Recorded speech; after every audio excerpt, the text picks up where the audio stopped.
So let's quickly get into our session today.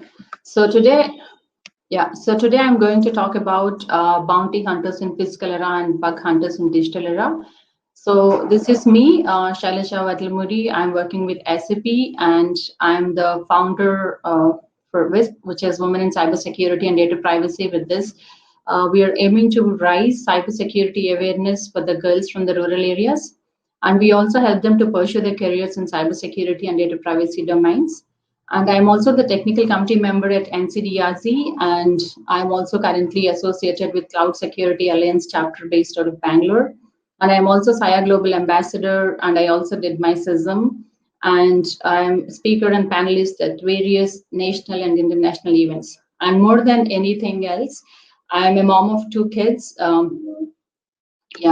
And let's just quickly get into this, since I'm going to talk about a bit on hacking and stuff. So this is not intended to be used in whatever manner we want it, but definitely to be in an ethical manner. So quickly getting into the topic about, bounty hunter. What is bounty hunting about? Generally, we all know, this is not something new, which is available from centuries ago. So in the olden days, what used to happen was when people steal something or they escape from the jails or whatever, there are a lot of, rewards that were already posted all over the place, and people, some of them who are really, into this, they used to go ahead and try to find the criminals or try to identify them. So these are the posters normally we used to say, like, wanted, live or dead. And generally these days, this profession is still available. Recently, I just got to read in news in the newspaper, one of the local newspapers. There was one of the women who was so successful in this domain. And while I was reading her experiences from time to time, she was also telling she has to get into several roles. Sometimes the one reason being she has to join in one of the houses as a maid.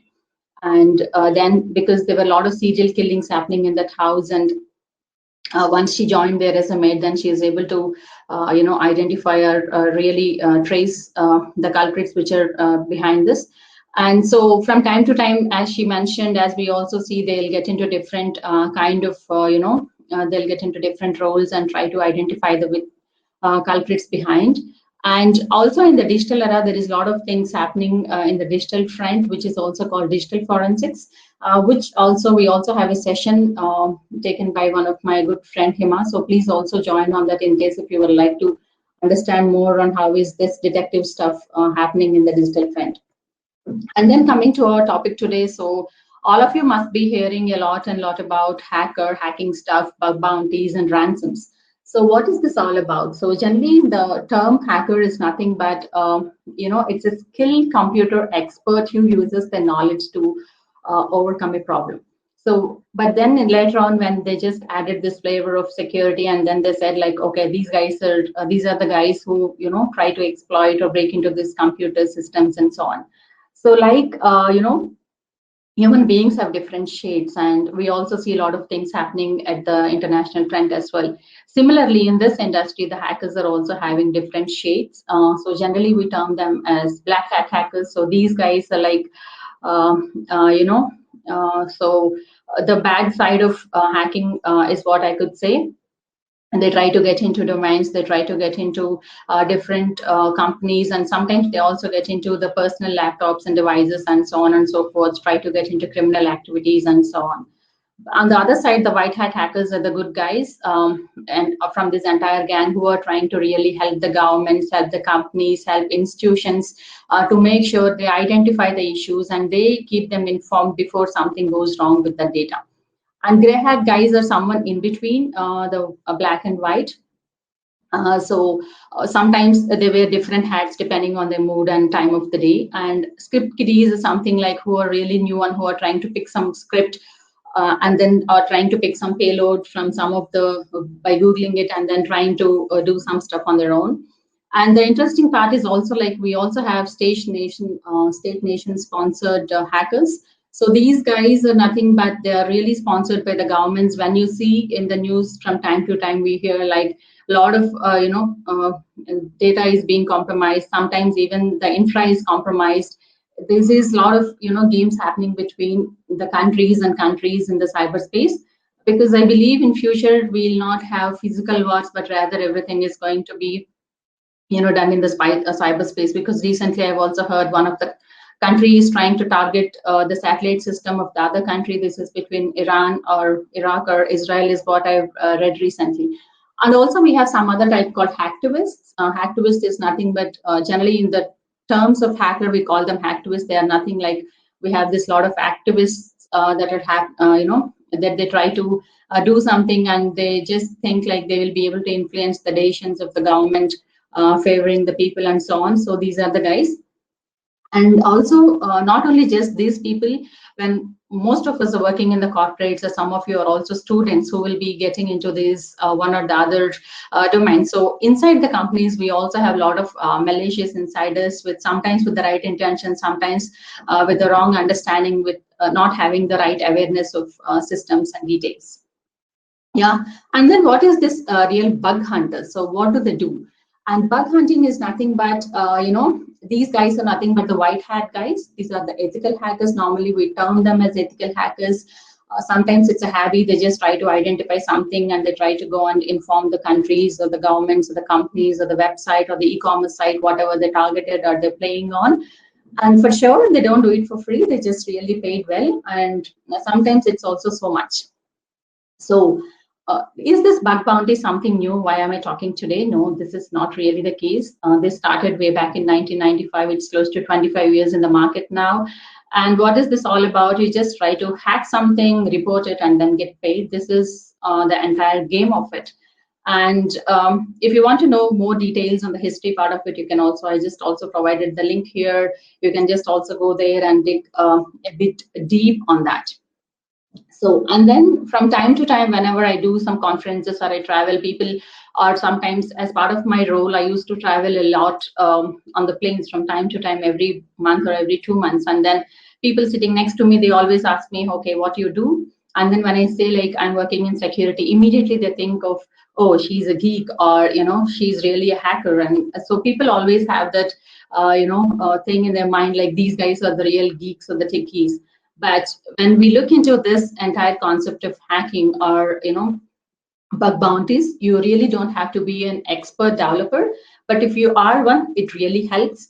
But then I can also tell you, a lot of stories. Like there is a salesperson. He just came and met one of his friend, and he's like, I just want to make some extra money because the money what I'm getting is just good enough for my living. So then this guy also gave him the thought of, okay, you can just do some bug hunting. And what he did was he just immediately, sat down and he did some self-learning on his own. And today he is one of the best hunters on the platform. And not only that, there's a techie on the other side. He was just, it's part of his hobby, I should say. He's just surfing and he's also trying to identify some bugs. He just went into the Facebook login page and he got in. And then immediately he found a cross-site issue over there. And when he reported it back to them, he earned $20K bug bounty. I know this is not small. And on the other side, when people say like, yes, I'm not into, I'm not into this technologies, I'm not into this computer science, I'm coming from different background, I don't have, my academics is entirely different, maybe I'm coming from chemistry, I'm coming from physics, or I'm coming from some other academic different backgrounds or economics or whatever. But I think, according to all the experiences I have so far, and with all the people I've spoken about, people always say, as I mentioned, you don't have to really know your programming skills. But then to start with, it's always good. Some of you doesn't know what is OWASP, Open Web Application, projects this is. And so this is nothing but, this is application security project. So generally these are kind of the thumb rules. Whenever someone wants to do something in application security, we always go there and refer to that. So there are a lot of material available on the internet, and people who want to start to learn something on bug bounties, it is always good to start with this. And on the other side, there are a lot of labs that you can really go on and work. And also like Capture the Flags. Capture the Flag is nothing but a platform wherein they'll try to insert some small challenges people can just go and use your skills and then go step by step, and then in the end you just go and capture the flag. And generally whenever you see a lot of these security events happening, for sure they will have one or the other CTF competition going on, and there will be a lot of lousy prizes that are also mentioned over there, and people also try to compete. And then on the other side, you have a lot of YouTube videos, because this particular community is so kind, is so cooperative, I should say, when I talk about this ethical hackers or the white hackers one. And some of the videos, like Stock is also one of the person whom people also refer to his videos. And there is Buckroud University. And normally we say when you want to get into this, there are a lot of bug hunters. You just have to follow them on the Twitter, on the LinkedIn, on YouTube. There are a lot of videos over there. So generally what people do whenever they just go and hack something, they just write a blog about it. So sometimes you also get some experience on how they captured it, how they went on step by step, so that you can also, for example, when you're getting into the system and you try to see, then you can immediately connect to what happened in that particular instance or in scenario. You can also follow the similar approach, and then you can also capture it. And for sure, read a lot of their blogs. And then people also ask me sometimes when I just tell this, since I also give a lot of talks at colleges, from time to time, students also keep asking me, so what should I do? So because I don't have a heavy, a Linux machine or a high-end MacBook with me, so what should I do? I say, you don't need so many tools. There's a tool called Burp Search. You just can download the free version. And Google is the next best tool for anything, not only just for hacking. We all know it. And the next thing is you just need to have a basic laptop to start with, not really anything heavy. And if you also want to do something on the mobile apps, then you can have a medium kind of an Android, a mobile device with you to play around with. And these are the popular bug bounty programs. So from time to time, what companies does is, for example, Facebook, they say they announce a bug bounty program if anybody tries to, identify some bug. So normally what the hackers do is they just identify, they just go to the company, and then they have to submit a report. If it is proven, then these guys will be rewarded with the bounty that is mentioned for that. So generally how this program works, they'll have prior 1, prior 2, and prior 3 issues, depending on the severity of the issues you identify. And once it is proven to be existing on the platform, so the people get paid. So these are the prizes I have gotten from different sources, like the companies. And on the other side now, we have also dedicated platforms. For example, if the company is not willing to have their own bug bounty, they can also reach out to HackerOne, Buckroud, SafeHat, Snack, or whatever, and then they will do it on your behalf. And then generally on these platforms, they have registered guys who are really into this, and then they will also do bounties. And then generally, for example, if company ABC wants to use platform Buckroud, then they will also definitely decide on, if somebody finds a P1 issue, then maybe $2,000 is the prize, and somebody identifies P2, then $1,500. So they have prizes that are also described over there. And yes, so there is a lot of curiosity around when people get to hear such talks. They always think like, yeah, they just want to go and do something.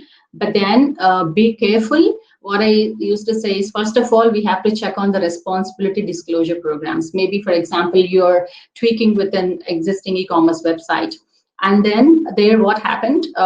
You just identified something. Maybe they don't have the bug bounty programs in place. So you just don't be in a rush to go ahead and drop an email to them, but try to be anonymous. And then most of the times we also have this CERT team. So just inform it to them. And as soon as you find your first bounty, don't be in a rush or a hurry to demand money for it, because people, most of the times they pay it, or sometimes they just put you on Hall of Fame. Or if you really mess up something on the wrong other side of it, then you also might end up in jail. We also see a lot of examples are there on the internet, like people trying to get in to such stuff, and then they got hook of very confidential data or kind of personal information, and then which is also non-ethical, and then yeah, they were also behind the bars. And so what we have to do is, patience is the key. So generally people say the main important aspect to get into this is understand how things work. For example, you just are in an application, like just see how the protocols are. Where is this located? And then, for example, when you're trying to target on an application, for example, it's on Java based, it is on so and so version, just go and check Google and try to understand if there are any bugs that are reported on this particular version of that particular, you know, platform or a technology. It really helps. And stay focused, and things doesn't happen overnight. Whenever you get to talk, just try go on talk or listen to people's videos, or you know, this hacker community, generally they say you don't, you know, get things overnight. Sometimes you have to work on days and months together to identify something. And don't try to grow abroad, just try to have your expertise, have specialization in some one of the key topics, and then go deep into that, which will also help you. And one most important thing is also like write quality bug submissions. For example, once you identify an issue, it is also very much important, like you write and valid documentation so that the company understands what's the problem statement. If in case if you can reproduce it, it is really wonderful. And also earn reputation. For example, when you want to really make your career into this, the most important aspect is also like you have to earn reputation onto this. Yeah. And how do I start? I can start small, start simple, and start playful. You don't have to be in a rush. As I said, there are a lot of labs that are available, which are available for free. Just go there and start playing around. And not, as I mentioned, you don't have to be a techie. There are a lot of examples I can say. Like once there was this guy coming from an economic background, and he definitely knows how an e-commerce website works. And he is also doing a lot of research on this bug hunting and playing around with free labs that are available. He just went into the site and then he ordered everything what he wanted. It was around $400. And then he just went into the code and he understood he can change that to 0. So he just ordered everything. He's able to make that entire shopping cart to 0. And immediately then he's able to process his request. So it's also about, if you know how business works, then it is also really easy for you to crack the business logic as well, and to get, you know, really huge benefits out of it. And there are a lot of courses that are available in bug hunting. You know, there are some of them are free. We also have recently, I found one on Udemy, provided by the guys from based out of India. So there is a bit of fee for that. But then you also have a lot of resources and tools available all over the place. You can just make your hands dirty. And then, since I mentioned, you know, I just also want to quote some of my favorite people on this. So Vishal is one of them. I also know him personally. We call him Kuji Boy. And, he just started bug bounties from 2017. And recently there was an article that has come up telling he just made, so many dollars so far, which is dated 2019. And he's also, as I said, very kind enough. They normally go to Medium and they put all their experiences around. So these are the guys we have to follow up. And Shivam is one other guy. He just started hacking from the age of 19, and he's from mining engineering, not into tech or anything. Initially, when he was playing with his computers before finishing his academics or his education, his parents are much worried. But then now he started making really, his career out of that. And his income is somewhere around this. And Alicia is one of the girls. So she started hacking from the age of 16, and she's based out of California. And she says she doesn't know programming at all, and she keeps telling people anybody can get into this. And what's her motivation is, she says like she wants to help the companies, and also she also wants to be a role model for women. And she says most of the times, I think when I saw the statistics, there are only 4% of women into this. She says most of the women should get into this. And yeah, talent has no age limit. So there is a 10-year-old Finnish boy during 2016. He identified a flaw on Instagram, and Facebook paid him $10,000. Parents were not, parents wanted to have anonymity behind the name of the child, because this child started playing with machines at the age of 10. And the latest one being on Apple, they have some new feature on the Apple called Sign In with Apple. And this guy is able to exploit that, and they awarded a huge, huge bounty for this particular person. So Katie is one of my all-time favorites. She is an internationally renowned security researcher, and she's a pioneer in vulnerability disclosures. She's the one who defined and designed the bug bounty program in our Microsoft, and she's also on chief policy officer at HackerOne, and she's the one who is involved in creating the US Department first bug bounty program. And you can also follow her. And there are a lot of people that are budding up from India, like to name few, Surya, Sushmita, and all. And these are the statistics I have from the internet. So I just want to say, handpick your goose and And then, as I said, register in a good platform and just be mindful of your, of what is happening around. With that, I just wanted to come back to you and ask in case if any one of you have any questions. I would like allow to take. Yeah, so Sharon has a question. When finding a bug, how do you know you are the first one to find it? So generally, it happens like when you find a bug, when you report it back to the company, not necessarily you should be the first one. In case if you are the first one to be reporting the bug, then you'll be getting a bug bounty out of it. Yeah, the company will pay you the bounty. Yeah, any other questions? I want to ask about anonymity, when to be anonymous. Yeah, for example, if the particular company doesn't have a bug bounty program, then you just want to report it to the company. For example, you got hook of the confidential data or the personal data. So it's always good to maintain anonymity, because from time to time, there are a lot of laws that are available so that you don't have to end up in the jail. When there is no bug bounty program, defined on that company, when you identify something on an e-commerce website, try to be anonymous and inform it to them. So the resources to start with, as I mentioned, just go ahead and check, Aware top 10. And then there are a lot of labs that are available. Then just go to the labs and try to practice them and follow, read. Something I can tell you is read a lot of these resources that are being published by all these bug bounty hunters. Yeah. And in case if you have any more further questions, feel free to reach out to me on my LinkedIn. So I'll also drop my LinkedIn profile here. So just